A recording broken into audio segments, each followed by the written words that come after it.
Roll the clip.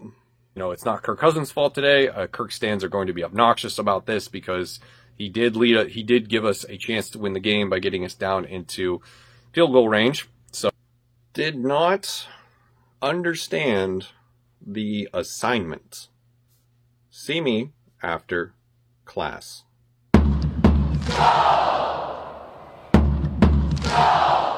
All right, everyone. Hello and welcome into the day after Arizona. And unfortunately, this is being uploaded a day late. So this is technically 2 days after Arizona. So your comments, my reactions, our video, you guys had a lot of great comments on the video 2 days ago, which was the post-game video following the Minnesota Vikings close, heartbreaking loss to the Arizona Cardinals on the road with the missed field goal by Greg Joseph. We got a lot to get into here, so let's make this a quick video. Let's get started right with your comments. So, first comment today comes from Fish. They say, Zimmer mismanaged the last 40 seconds of the game and a timeout. How long do you think Zimmer will last this season? Well, as far as Mike Zimmer being on the hot seat this year right now, I think that he probably lasts, I'm going to say that he lasts the entire season, if not at least until December. I'm going to make a bold prediction and say that the Vikings front office organization, whatever it is, doesn't have a quick finger on the trigger. I think that they're going to let this play itself out because as we saw last year, even when we were all calling for his dismissal and changes to be made following the debacle against the Atlanta Falcons that led us to a 1-5 record heading into the bye week, they stuck with it. They realized that, and I think the pandemic bought him some time, but I think they realized that right now wasn't the right time to make a change this time last year. And I don't think that they're going to do it. I think things would have to get catastrophic for Mike Zimmer to be fired at mid-season. So I don't anticipate him being let go anytime this year or at least anytime soon. I think he's got a while to go. Next comment comes from Too Evil to Hope.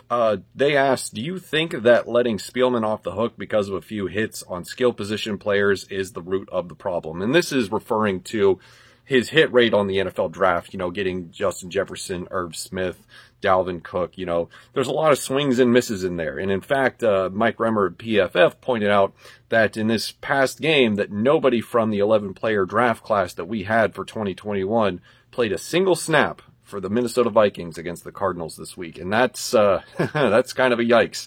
So, of course, there was a couple of players, that are injured, like Christian Darrisaw. I believe Chaz Surratt was inactive.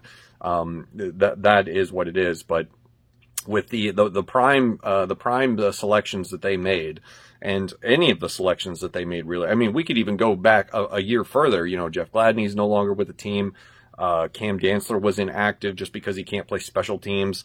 Things like that. It's a cause for concern because we have to bring in these veteran free agents on these short-term deals to fill the holes in the ship to keep it from sinking. And so far, it's not working. So I think Rick Spielman drafts good. I think his problem is that he hands out big contracts, and these players' agents are fleecing him in terms of compensation against the salary cap. I think that's the root of the problem. I don't think if Rick Spielman gets fired, it's going to be so much because of what he's done in the draft. I think it's going to be part of it because he clearly can't draft in the later rounds because his latest diamond in the rough appears to be KJ Osborne, which thank God. But I don't think the draft is what's going to get Rick Spielman fired. I think it'll just be everything else, if I could put it that way. Next comment comes from RMR33. They say, end of the second quarter perfectly embodies Zimmer's tenure with his team, playing not to lose and ultimately losing anyway. Squib kick was a special kind of gutless. Yeah, there has been some research and analysis done by some of the Minnesota Vikings beat reporters. I was just going on Twitter. I've retweeted a few of them. You can follow me at Skullhio on Twitter, same way it's spelled here, and checking that out. But apparently, over the last 7 to 8 years, the Vikings have been pretty terrible to close out both the second and the fourth quarter under Mike Zimmer, and it's a cause for concern because this is a consistent problem.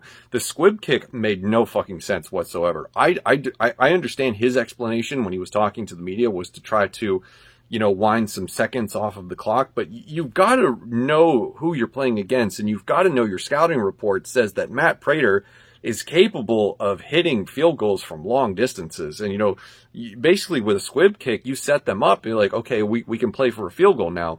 Whereas opposed to maybe kicking it deep out of the back of the end zone, maybe they just take a knee and end it. So I think that was a shot in the foot and definitely needs to be revisited. But the late quarter, the late end of half, mistakes are piling up for Mike Zimmer, and it's just adding to the evidence that we have that a change needs to be made. Next comment comes from Darth Viking. Love that username. They say, enough is enough. It's time for a coaching and GM change. This team needs a new identity now.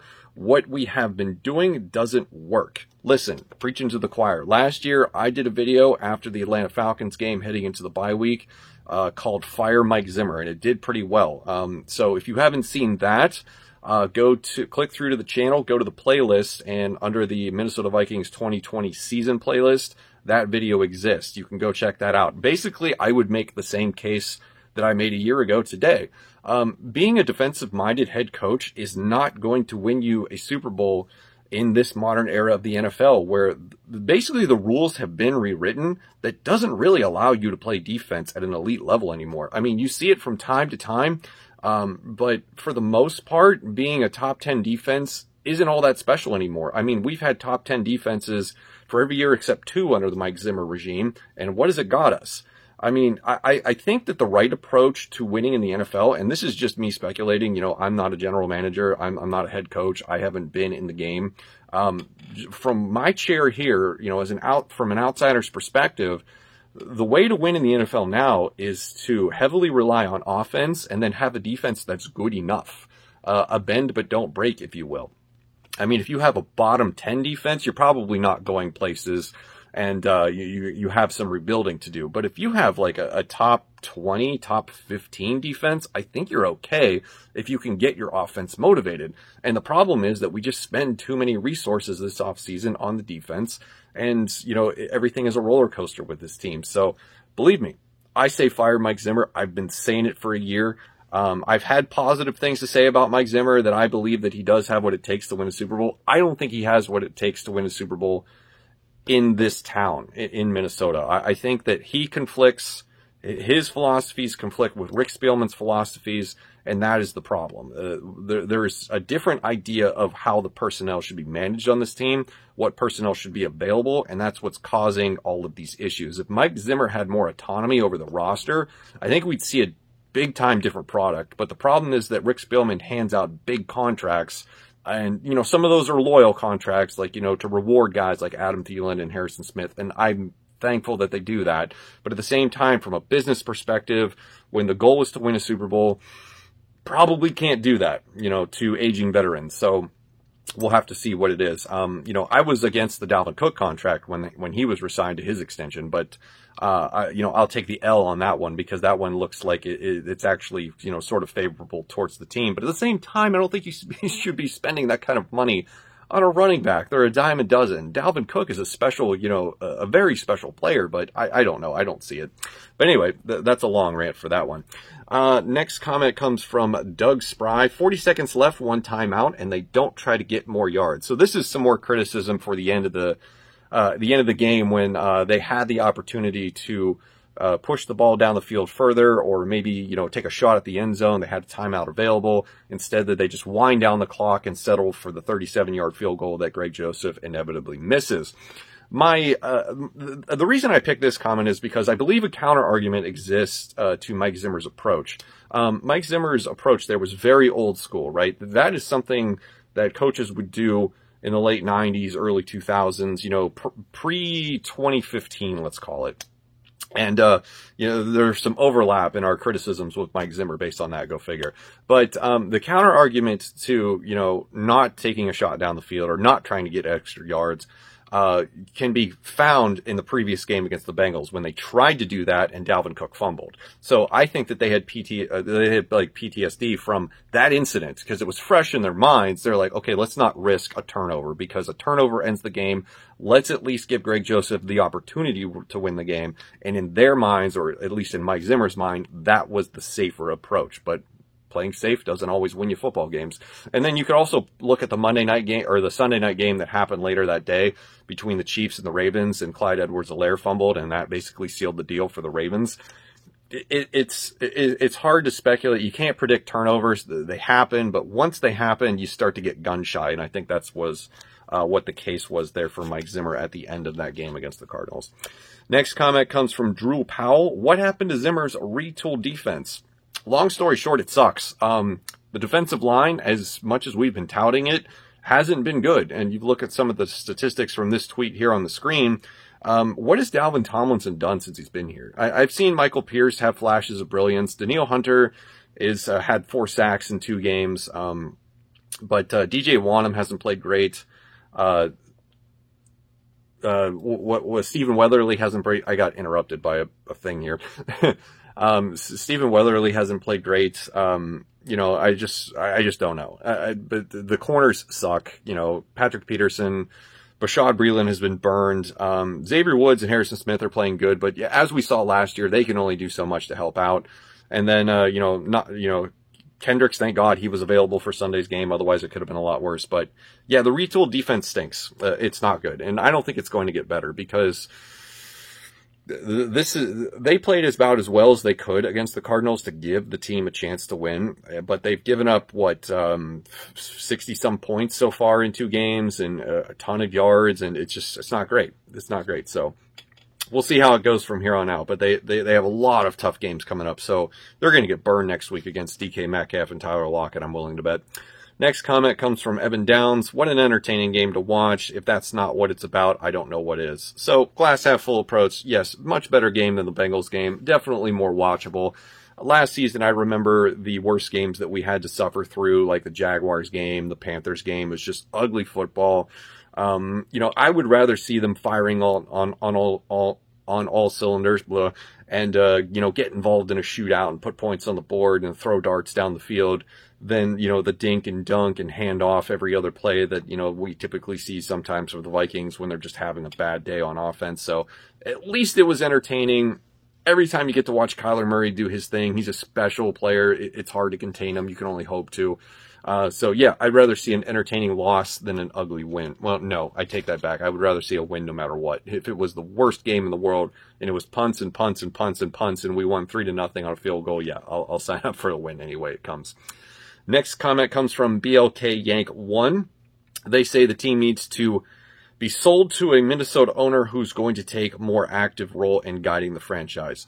Hard disagree, my friend. Big time hard disagree. I want nothing to do with the Jerry Jones type owners of the world. Owners should be seen and not heard. Sign the checks, shut your mouth, and let the football personnel do the work. I don't want a situation where the Browns owner, whose name escapes me right now, is forcing the team to take Johnny Manziel in the first round. I don't want anything to do with that. That is the worst thing you could possibly ask for, is an owner who is involved. If they're involved a little bit and they're at least self-aware and conscious of the team's success and they're motivated to win a Super Bowl and they do the thing that, the least that they need to be doing, or the most that they need to be doing, I should say, is making sure that they have the front office personnel in place to run this team in a successful manner. That is what they should be doing. That should be the, other than signing the checks and, anything else that they do at a financial level, that's the most that they should be doing. I don't want an owner in here that's hands-on and, operating like a Jerry Jones. Just no thanks. Next comment comes from Adrian. They say Zimmer needs to go and we need a coach who has better strategies for the offense. Listen, my guy is Eric Bieniemy. I hope that if we do make a change, we are eliminated early from postseason contention, and we can go after Eric Bieniemy as hard as possible. He is the guy. I think he will be the biggest name in the coaching market this offseason. He was a pretty big name last offseason, but he didn't get hired for whatever reason. He had a few interviews, as I recall. But I think Eric Bieniemy is the next hot name in the head coaching market for an offensive coordinator coming from the Kansas City Chiefs. Yeah, Andy Reid does do most of the play calling there in Kansas City for that team, but I still think Eric Bieniemy is the guy that I would want to. Second choice would be Brian Daboll.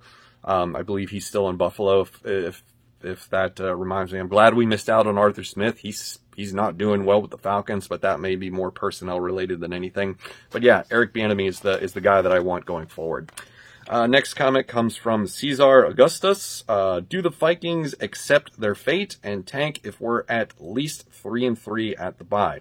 No, I don't think that they will. I think they will be stubborn like they were last year. We were 1-5 at the bye week, and they were like, we're still going to try to win football games. And then they got a win in Green Bay. They won against Chicago. They won against Detroit, and they're like, we're right back in this. Let's go. Let's push for the playoffs. And they fell short. And then we ended up with the 14th overall pick in the draft. We ended up trading down, and we missed out on a lot of top tier talent. Right now, our first round pick is injured and not contributing. So I want to avoid that situation. I really would.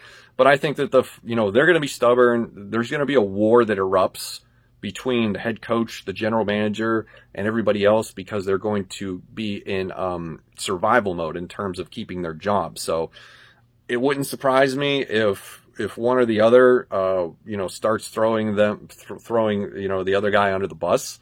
But I don't think that they're going to tank. I don't think that that's in any of their best interest to do that. It's in the best interest for the franchise, but for the people trying to keep their jobs, they won't. So no, I don't think that they'll realize it and tank. But I've been wrong before. Last comment. Let me check here. Last comment of the day comes from the Blackhawk crew. They ask, do you think Dantzler should start over Breeland and Vigil over Anthony Barr? Yes, absolutely. Cam Dantzler is going to start against the Seahawks. He will likely get rightfully burned against DK Metcalf or Tyler Lockett, whoever it is he matches up with. It's not going to be a good showing, but I mean, it's gonna happen because the Seahawks passing game is just that good. It's not a criticism against Cam Dantzler as a bad player. It's just I don't think it matters who we put out there. So I think Cam Dantzler will start. He should start. Bashaud Breeland is clearly a liability. So yeah, it's going to be Cam Dantzler, I think, starting. If it's not, I will be surprised. I really would be. I think Zimmer has to start making changes, at least at some level, to right the ship for his defense, which is slowly bottoming out and being a bottom-ranked defense once again for the second year in a row. Nick Vigil over Anthony Barr, maybe, but no. I think Anthony Barr has to start over Nick Vigil.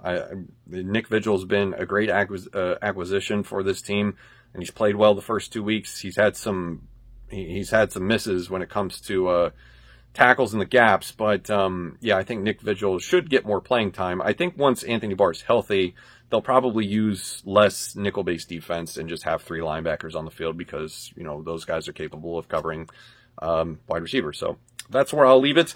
Those are your comments, my reactions, our video 2 days after Arizona. Let me know what you think of my replies to your feedback in the comments below. We will revisit this some more later in the week as we head towards the Seattle game. Don't forget to tune in tomorrow for the Week 3 Pick'em video. Thank you all for watching. I'll see you in the next one.